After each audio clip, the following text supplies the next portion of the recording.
Bonsoir, Jonathan. Salut, ça va bien? Ça va très bien. C'est rare, tu es mon premier invité. Oui. Pour me coucher de bonne heure ce soir. Non, tu vas rester jusqu'à la fin. Oui. Jonathan, ce soir, tu nous fais faire un tour des nouvelles en commençant par un pays où il fait froid. On commence par l'Alaska, où une femme perd son abonnement à un gym. Oui, dans le fond, c'est dans un gym Planet Fitness. Ils ont révoqué l'adhésion d'une femme chrétienne suite à une plainte concernant un homme dans le vestiaire des filles. L'article a été rapporté par le Christian Post. Je vais vous faire un petit résumé de l'article. Ça s'est passé, comme tu disais, dans un gym en Alaska ce mois-ci. Dans le fond, c'est un homme qui s'identifie en tant que femme, bien sûr. Il se rasait dans le vestiaire des femmes. Pas bien sûr. Parce qu'un homme normal ne va pas dans le vestiaire des femmes. Donc, un homme qui se prenait pour une femme a été dans le vestiaire des femmes pour se raser, pendant qu'il y avait une fille de 12 ans à côté, enveloppée dans sa serviette, qui était un peu sous le choc à côté. Perturbé, avec raison. Et une chance. Une femme qui est chrétienne, d'ailleurs, a surpris l'homme dans le vestiaire.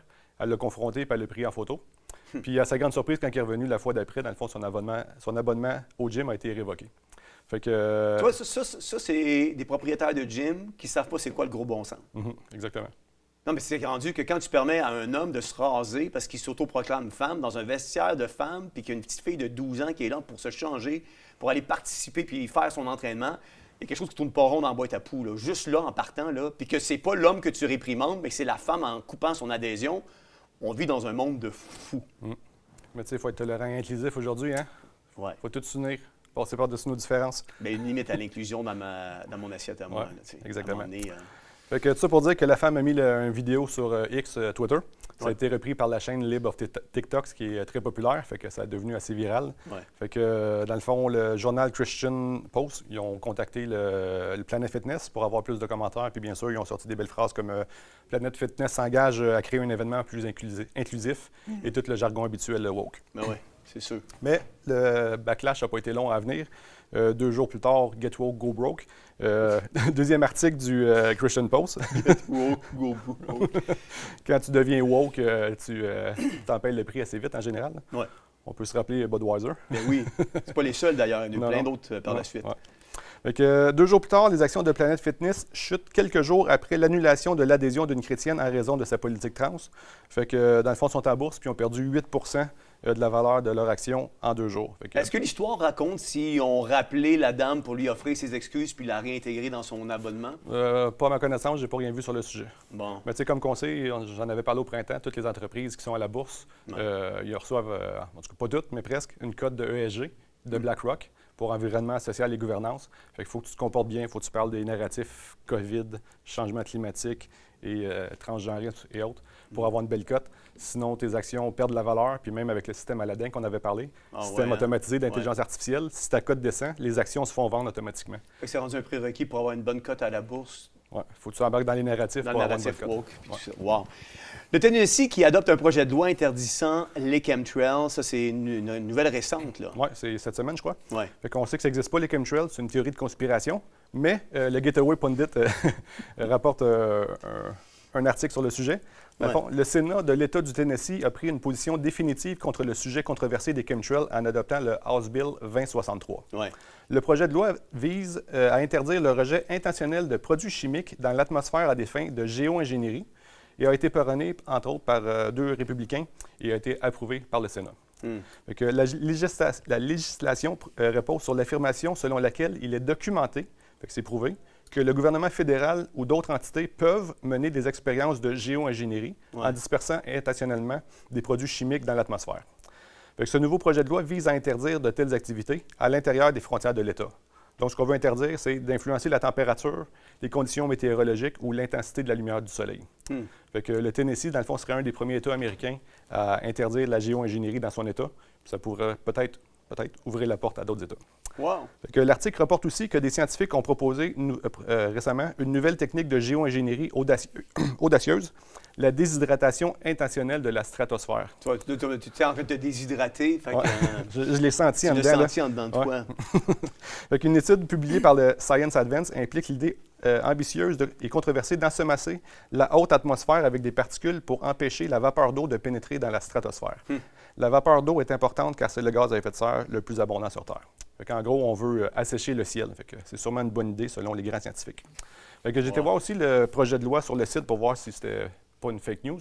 Puis c'est bel et bien le cas, c'est une vraie nouvelle. C'est une vraie nouvelle. Ouais, fait que si on va sur Je Capital... m'aurais surpris que tu m'emmènes une fausse nouvelle ici. Ouais. À TVA, ça passerait, mais pas ici. Non, c'est ça. Là, tu veux parler de l'amendement. Oui, si on va sur capital.tennessee.gov, dans le fond, c'est bel et bien le projet de loi que l'article parle.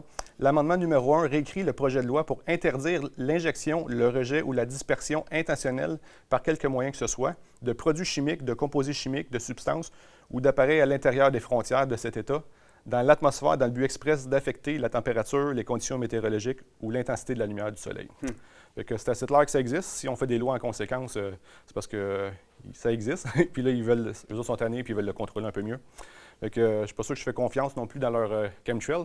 Je regarde depuis le début des fêtes, là, en décembre, me semble, j'ai jamais vu le ciel aussi blanc, j'ai jamais vu autant de chemtrails, puis j'ai jamais vu, me semble, de ma vie, un hiver aussi chaud. Là. Ouais. Fait que je suis pas sûr que je leur fais confiance pour jouer avec le climat. Mais étant donné que c'est des théories de conspirationnistes, Ouais. on a adopté des lois sur le chemtrail aussi. Tu as trouvé l'équivalent de ces lois-là au Québec? Oui, on a déjà pour quelque chose qui n'existe pas, bien sûr. Bien, évidemment. On a des lois au Québec qui régissent l'épandage de chemtrail. Au Québec, c'est la loi P43. Si on va sur legisquebec.gouv.qc.ca, c'est une loi qui date des années 70, puis elle est rentrée en vigueur en 1977. Elle a été modifiée quelques fois à travers les décennies, dont la dernière modification date du 12 décembre. C'était la date du COP28. Étrangement. Oui. Il appelle la loi sur la provocation artificielle de la pluie. Puis j'ai sorti quelques points clés de la loi. Le point numéro 2, nul ne peut provoquer artificiellement de la pluie dans un territoire s'il n'a été déclaré habilité à le faire par le gouvernement agissant sur la recommandation du ministre. Tiens donc. Fait qu'il faut que ce soit approuvé par le ministre pour faire des chemtrails au Québec. Évidemment, pour quelque chose qui n'existe pas. Oui, exactement. Tu as tout compris. Point 5, si le gouvernement déclare une personne habilitée à provoquer artificiellement de la pluie, le ministère délivre un certificat à cet effet.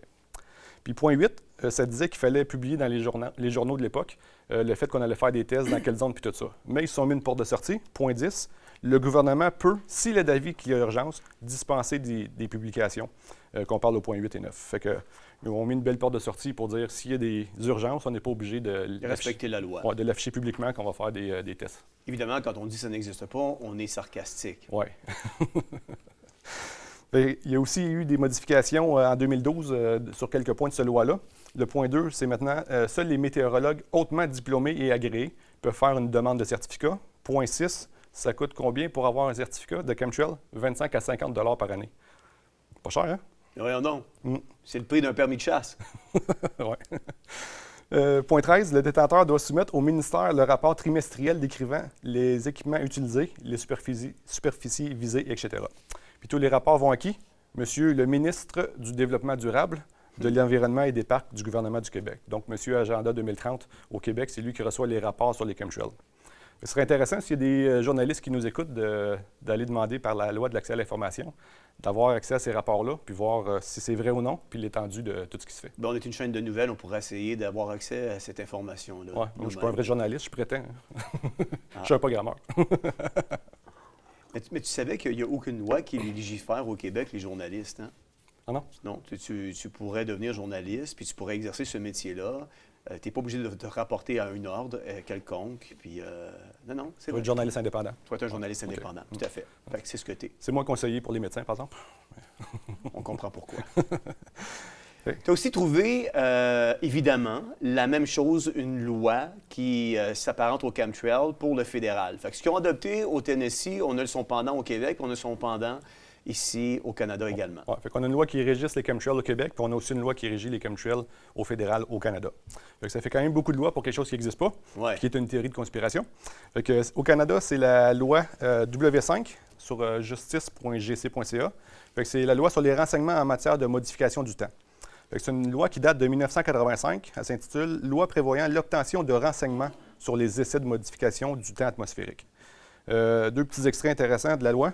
On définit, dans le fond, les essais de modification du temps comme toute action visant à changer par des moyens physiques ou chimiques la composition ou la dynamique de l'atmosphère afin d'augmenter ou de réduire ou de redistribuer les précipitations ou de réduire ou de supprimer la grêle ou la foudre ou de dissiper le brouillard ou les nuages.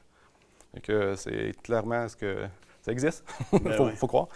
Puis quiconque a l'intention de se livrer au Canada à des essais de modification du temps communique au directeur selon les modalités réglementaires les renseignements réglementaires sur la personne et les essais projetés.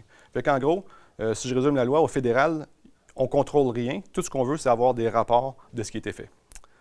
Fait que, quand même assez intéressant. Pour quelque chose qui n'existe pas, là. Absolument.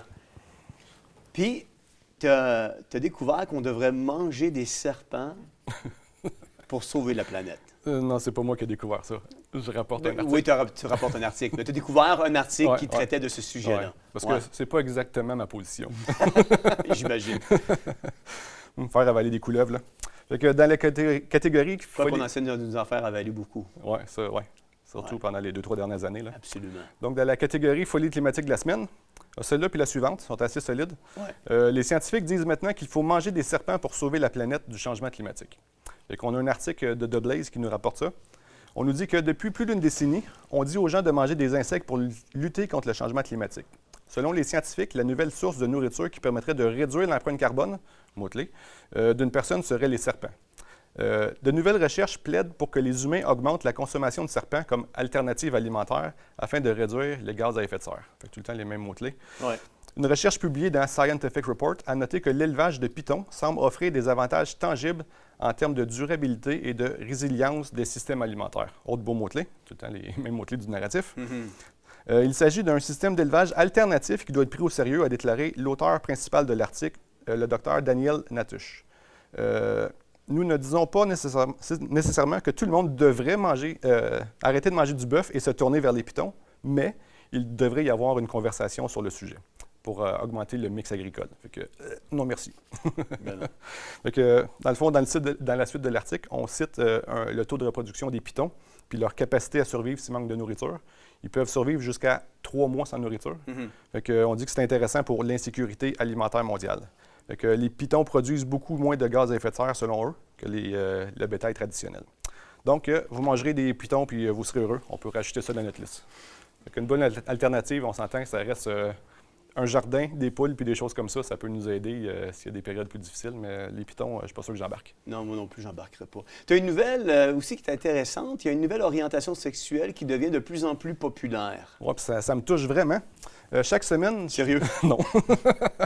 C'est over the top, cette fois-là. On sait qu'à toutes les semaines qui passent, la gauche normalise une nouvelle maladie mentale. Ouais. Fait que cette semaine, c'est le LGBT. LGBT. Oui, fait que l'écosexualité, c'est la dernière orientation sexuelle qui signifie que les gens sont excités par la nature, y compris les arbres. Fait que c'est un article du Daily Mail. Fait que là, on dépasse vraiment le niveau des hippies qui font des câlins aux arbres, là. On est rendu à un autre niveau, là. Fait que je lisais l'article, puis il y a une partie de moi qui mourrait dedans, là, mais je vous la rapporte. Moi, je l'ai lu, l'article aussi, puis je me suis mis à saigner du nez. Ouais, je comprends. Vraiment, c'est incroyable. Je ne N'importe pas quoi. qu'il y a des gens qui sont rendus là. Un vrai monde de clowns. Ouais. Fait que l'article de Daily Mail, une orientation sexuelle centrée sur la séduction de la nature a attiré les yeux des utilisateurs des médias sociaux, se moquant des personnes qui seraient tombées amoureuses des arbres. Le terme écosexuel désigne l'état dans lequel la nature est sexuellement attirante, qu'il s'agisse de se sentir en harmonie avec l'énergie de la nature ou de la caresser physiquement. Un coach de santé sexuelle sur TikTok, donc sûrement une sommité mondiale, a décrit l'écosexualité comme un terme générique désignant les personnes qui traitent la nature comme un partenaire sensuel. Mais des histoires comme celle de la Torontoise qui s'est lancée dans une relation érotique avec un chêne, l'arbre, et un extrait de l'émission de télévision britannique Naked Attraction, dans lequel un acteur se qualifie d'écosexuel, ont suscité des réactions sur les réseaux sociaux. Fait que là, adorer Gaïa, ça suffit plus. On est rendu d'essayer de lui faire des bébés, là. Oui. Mais tu vois, quand j'ai lu cette nouvelle-là, je suis allé voir sur YouTube si je ne pouvais pas trouver un genre de clip par rapport à justement cette nouvelle tendance-là d'écosexualité. Et je me suis abstenu de présenter ce genre de clip à l'émission de ce soir. Tu pourras deviner pourquoi. Oui, OK. C'est bon. Ben, j'ai même sauté la fin de l'article pour skipper des détails croustillants. Ouais. Fait que le tag écosexualité sur TikTok a été visionné plus de 470 000 fois avec des vidéos montrant des personnes plongeant dans un froid glacial, dans des ruisseaux, caressant des citrons et se frottant contre les arbres. Tu fais ça, toi? Moi, j'ai jamais fait ça. Non, c'est pas dans mes pratiques. Okay. Le terme a été inventé par Annie Sprinkle qui, en 2008, a épousé la Terre lors d'une cérémonie de mariage vert. Son écosexualité impliquait de dire « lover hurt » au lieu de « mother hurt ». Beau jeu de mots. C'est le genre d'affaires qui arrive quand tu ne travailles pas assez. Un peu trop de temps libre. Une autre femme a déménagé sur l'île de Vancouver à l'hiver 2020 et a fait des promenades quotidiennes pendant le confinement.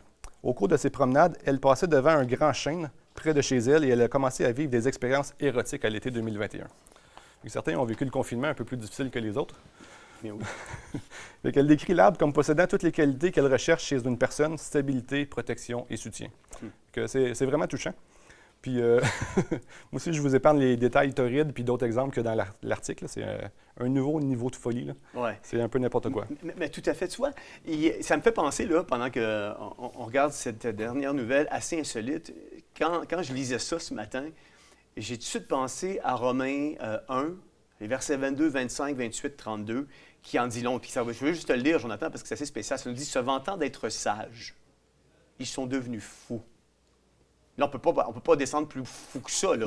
Ben, peut-être que je serai surpris avec une prochaine nouvelle de l'univers woke la semaine prochaine, mais il me semble que c'est assez bas, là. Tu sais. Hold my soy latte. Ouais. Et ils ont changé la gloire du Dieu incorruptible en image, représentant l'homme corruptible, des oiseaux, des quadrupèdes et des reptiles. C'est pourquoi Dieu les a livrés à l'impureté selon les convoitises de leur cœur. Ainsi, ils déshonorent eux-mêmes leur propre corps. C'est un déshonneur, là.